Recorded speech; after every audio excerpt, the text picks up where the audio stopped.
بسم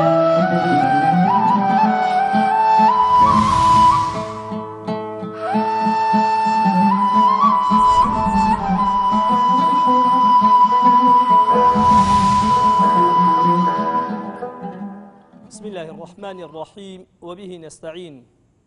وصلى الله وسلم وبارك على سيدنا وحبيبنا محمد وعلى آله وصحبه أجمعين. بينران بسراني بريس السلام عليكم ورحمة الله وبركاته. لخواي پروردگار داواکارین کە ڕۆژی هەموو قبول بکە وخواي تبارك وتعالى ومانگەی ڕەمەزان کە ئەو پاداشت و ثەوابانەی لەسەر عیبادەکاندا داینا بۆ بەندەکان هیچ لایەک لە منوت و ئێوەی مسلمانان مەحروم نەکاتن ووامان لێ بکاتن کە لەو پاداشت و ثەواب و خێرانەدا جێی دەستی شێرانەمان هەبێتن لۆ ڕووناکردنەوەی قەبرمان و لۆ قورسکردنی تای تەرازووی حەسەناتمان. دیارە مانجی ڕەمەزان عیبادەتەکانی کە تێیدا ئەنجام دەدا ئینسان جودا لە عیبادەتەکانی لە مانگەکان و لە کاتەکان و ساتەکانی دیکەدا دەیکا فەرقی هەیە لەبەرەوەی ثەوابەکەی مضاعفترە و پاداشتەکەی لەکن خوای پەروەردیگار زیاترە. بۆیە سەلەفی صالح ڕەزا و ڕەحمەتی خوایان لێبی زۆر هەبوونە گوتی تیان ئەگەر ختمێکی قورئان بکەی وا حیساب دەکەین ئینشاءڵڵا کە خوای گەورە هەتاکو 1000 ختمت لە بۆ حیساب بکاتن. و هەیان بۆ گوتیتیان یەک زکرکردن لە مانجی ڕەمەزان پاداشتەکەی بریتیبی لە 1000 زکرکردن لە پاداشدا لە بۆت بنووسرێتن کە ئەمەش دیارە نەفەحاتێکی ئیلاهیە لۆ بەندەکانی کە پێشکەشی دەکە لە مانجی ڕەمەزان تاکو زیاتر ئینسان لەو مانگە بتوانیتن خۆی خاوێن بکاتەوە لە گوناح و چەپەڵی ژەنگی گوناحە و بتوانێتن زیاتر نزیک ببێتەوە لە خوای پەروەردیگار بە ئەنجامدانی عیبادەکان و پاداشت و ثەوابێکی زۆرتری دەستکەوێتن لە مانگەکانی دیکەدا زیاتری بەدەست بێ. بۆیە کاتێک تەمەشا دەکەین خوای پەروەردیگار ثەواب و پاداشتی لە مانجی ڕەمەزاندا داناوە لە بۆ ڕۆژوەوانان کەوا یەک لەوانە دەفەرمێ وەلیللاهی عوتەقاء من النار في رمضان. لە مانجی ڕەمەزاندا خوای تەبارەک وتەعالا هەموو ڕۆژێک بە تایبەت لەو کاتەی کە پێغەمبەری خوا عەلەیهی سەڵات و فەرمودەیەکیدا باسی ئەوەمان لۆ دەکات لە کاتی فتارکردنەوە چەندان کەس ئازاد دەکاتن لە ئاگری دۆزەخ. بۆیە دەفەرمێ وەلیللاهی عوتەقاء من النار في رمضان وذلك كل ليلة واتلها كل ليلة هەموو شەوێکدا خوای گەورە بەندەکانی خۆی ئازاد دەکاتن لە ئاگری دۆزەخ ئەوانەی کە لە گوناحی گەورە و لە شیرکە دوورن و لە تەوبەدان و لە ڕۆژی گرتندان و لە عیبادەت و بەندایەتی کردندان لە بۆ خوا. ينظر الله إلى عباده ولو شەوانەی مانجی ڕەمەزان خوای پەروەردیگار تەمەشای بەندەکانی خۆی دەکە بە چاوی ڕەحەمات. فمن كان منهم صادقا مخلصا هەر یەک لەو بەندانەی لەو کاتە خوای گەورە نەظرەی لێ ئەکا ئەگەر بەندایەتیەکەی ئیخلاسی تەواوی تێدا بێ ڕۆژی گرتنەکانی شەو نوێشتکردنەکانی قورئان خوێندنەکانی زکرکردنەکانی هاتۆ چۆکنی مزگەوتێ هەر کارێک لەو کار و لەو ثەوابانە لەو عیبادەتانەی کە ئەنجامی دەدا پاداشت و ثەوابەکەی هەندە گەورە دەکە دەفەرمێ كان من المعتوقين. بەڕاستی ئەوە کەسە لەو کەسانەدایە با لەو سەردەمەی من و توی ئێستادا عەبد نەبێ بیکڕین ئازادیکەین بۆ ئەوی پاداشتە گەورەکەی لەسەر وەربگرین بەڵکم ئەوە خوای پەروەردیگارە دەفەرمێ مەرجەکی دانایە لۆ ئەوەی ثەوابە گەورەکەی ڕزگارکردنی بەندەیەکی بە کاتی خۆی کە ڕزگار دەکرا پاداشتی ئەو بەندێ دۆ بنووسێ لەو ڕۆژگارەشدا بریتێ لەوەی فمن كان منهم صادقا مخلصا ڕازگۆبی لەگەر خوا و مخلیص بی لەو کار و کرداری کە دەیکەی تەنها مەبەستت پێ ڕەزابەندبوونی خوا بێ چونکە هەموو کارێک و ئیشێک ئەگەر 99.99 چەند هەتا ئەخیری بڕۆی یەک سنتی کەمی گچکەی تێدا غیری خوای تێدا بێ ئەو عەمەلە لەکن خوای مەرفوضە مەقبول نییە دەبێ 100 لەسەر 100 بێ ئەوجا ئەوە پێی دەگوترێ ئەم کارە ئیخلاسی تێدایە خوا قبولی کردیە چونکە مەرجی داناوە لە بۆ قبولی کار و کردارەکانمان کە دووش مەرجی سەرەکی داناوە یەکیان ئیخلاس واتە خوا پێمەبەست بوون تەنها خوا پێمەبەست بوون ئەو ئیشەدا دەیکەی و دووەمیان الصواب كوا بريت يعني أي متابعة السنة واتا اتباع سنة پیغمبر كي عليه الصلاة والسلام أو جار أتو پاداشت وردگري كواتا لو من بدر يكمين شد كولو پاداشتاني ثوابكي زور قوريا روجي قرتن وعبادة كان من بإخلاصيتي أنجام دين برازقوي أنجامي بدين قلب قران نبين بيمان صغر النبي بلكم كيف خوش بين بي دەبێتە مایەی ئەوەی کە ئەمن و ئەتوو کە ئەنەما بەندەیەکمان لە بەندەکانی خوای گەورە ڕزگار کردبێتن چۆن کات خۆی عەبد ڕزگار دەکرێت خێری زۆر بوو ئەتۆش ئەوە پاداشتەکەت دەبی کەواتە ثەوابەکەی زۆر گەورەیە بەڵام لێرە پێغەمبەر دەفەرمێ ئەوەش کەنجینێ فی ڕەمەضان واتە بزانە ثەوابی عیبادەت لە ڕەمەضان دەگاتە دەرەجەیەوەی کە تو خەڵکێک ڕزگار بکەی لە بەندایەتیدا.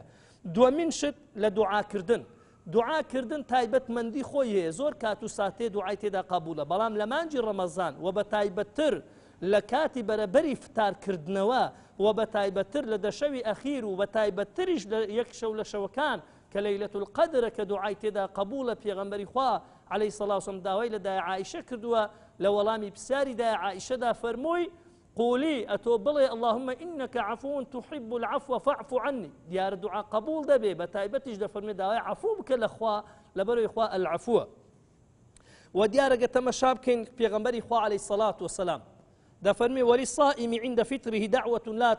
لا ترد وتدعاك هي لكاتي فتار كردنوي دا لبورو جواني قرانوي نية ردي نية دواني لو دمي هەستی پێ نەکەی و نەتیجەکەی نەبینی بەڵام لە داهاتوویەکی نزیکدا دەیبینی کە دوعای ئەو کاتەی ئەتو فتارکردنەوەت بووە کە ثەوابی ڕۆژی گرتنەکەت بۆ تەمایەوەی لە کۆتایی ڕۆژی گرتنەکە خوای گەورە دوعاکەت گیرا بکە و قبول بکە. و لۆیش پێغەمبەر صلی الله علیه و وای فەرمووە چوەگە تەماشای قورئان بکەین لە دوای باسکردنی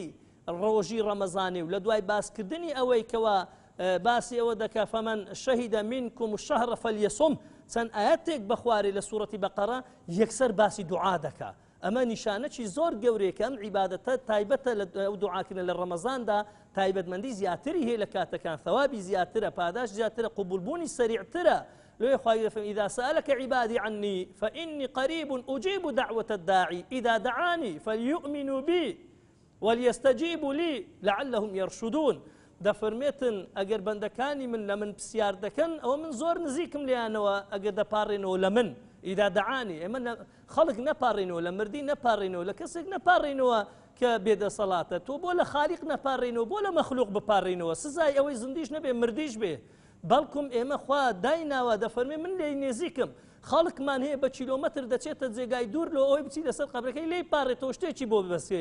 خوا دەفەرمێ فإني قەریب خوا نێزیکە ئەم ڕێ دوورە بۆ دەبڕی لە کاتێک کە گوناحیشت دەگاتێم کارە دەکەی دەیکەواتە ثەوابی دوعاکردن لە مانجی ڕەمەزان گرنگی خۆی هەیە و پاداشتی زیاتریشی سەوەردەگری و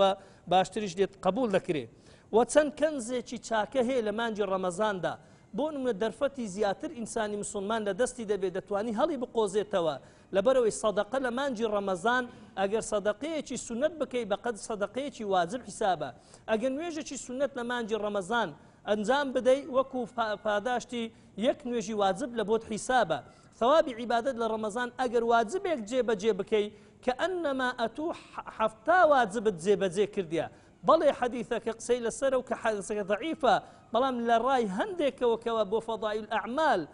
بەکاردەهێنرێتن نەک لە بۆ ئەحکام دەکرێتن بڵێن ئینسان بە تەئکید ئەگەر هیچ حەدیثیشمان نەبێ لەسەر مضاعف و ثەوابی زیاتری مانجی ڕەمەزان عیبادەت تێیدا ئەو بە تەئکید بزانە شک و گومانی نییە ئەم مانگە جودا لە مانگەکانی بۆیە خوای گەورە دەفەرمێ شەهر ڕەمەضان الذی ئونزیل فیه القورئان ئەم مانگەی تەفزیل کردێ بە تێیدا دابەزینکردنی کەلامەکەی خۆی تێیدا و تەمەشا بکەین هەر ڕۆژی گرتنەکە پاداشتەکەی زۆری هەیە کە خوای پەروەردیگار باسەکاتن دەفەرمێ كل عمل ابن آدم له لحديث شيء قدسي كبيان صلى الله عليه وسلم من روايتك هم كارو كردوي إنسان كان لبوخوتي تضاعف الحسنة بعشر حسنات إلى 700 ضعف دفرميت لمانج رمضان أو كحديثك صحيح دفرميت حفصتش درسيتن إلا الصيام دفرميها مشتكان لبوخوتي تنهار روجي نبي فإنه لي أنا أجزي به كواتا مبدئيا ثوابي روجي قرتن ودعاء كردن دبيت ماي أو إنسان باداشي زياتري بەدەست بکەوێ یان ڕۆژی بڵێن ثەوابی خێری ئەوەی کە تۆ هێوارێ یەک دنکە خورما پەرداغە ئاوێکی دێ مسلمانێک یان لە مزگەوت لە پێشی دادەنەی پێغەمبەر صلی الله علیه و سلم من فطر صائما كان له مثل أجره غير أنه لا ينقص من أجر الصائم شيئا یەک کەس ئەگە بە قومە ئاوەکی دەستی تو ڕۆژەکەی شکان لە ئەجری ڕۆژیویش بەشداری تو دەبی بەدوو بدانە ثەوابەکەی مضاعف دەبێ بەبێ ئەوەی لەوەی بەرامبەرەکەیدا کەم بێتن و پێغەمبەری خوا عەلەیهی سەڵات وەسەلام زۆر شتی باس کردووە دەربارەی پاداش و ثەواب ئەوە قورئان خوێندن ئەوە زیکرکردن ئەوە نوێژی جەماعەت ئەوە سونەتکردن ئەمە هەر عیبادەتێک لە عیبادەتەکان ئەنجامی بدەی بە تەئکید پاداشتەکانی 1 تا 700 تا 1000 کە خوای گەورە بێنیازە لە عیبادەتی مە بەڵام ئێمە پێویستمان بەوە بە تاکید ئەگەر بەقەدەر ئیخلاص خوای گەورە پاداشی زۆر و ثوابی چاکمان دەدا لەسەر عیبادەتەکان خوای گەورە هەموو لایەکمان وا لێ بکە چاکترین پاداش و ثوابمان پێ ببەخشیتن وصلى الله وسلم وبارك على سيدنا وحبيبنا محمد وعلى آله وصحبه أجمعين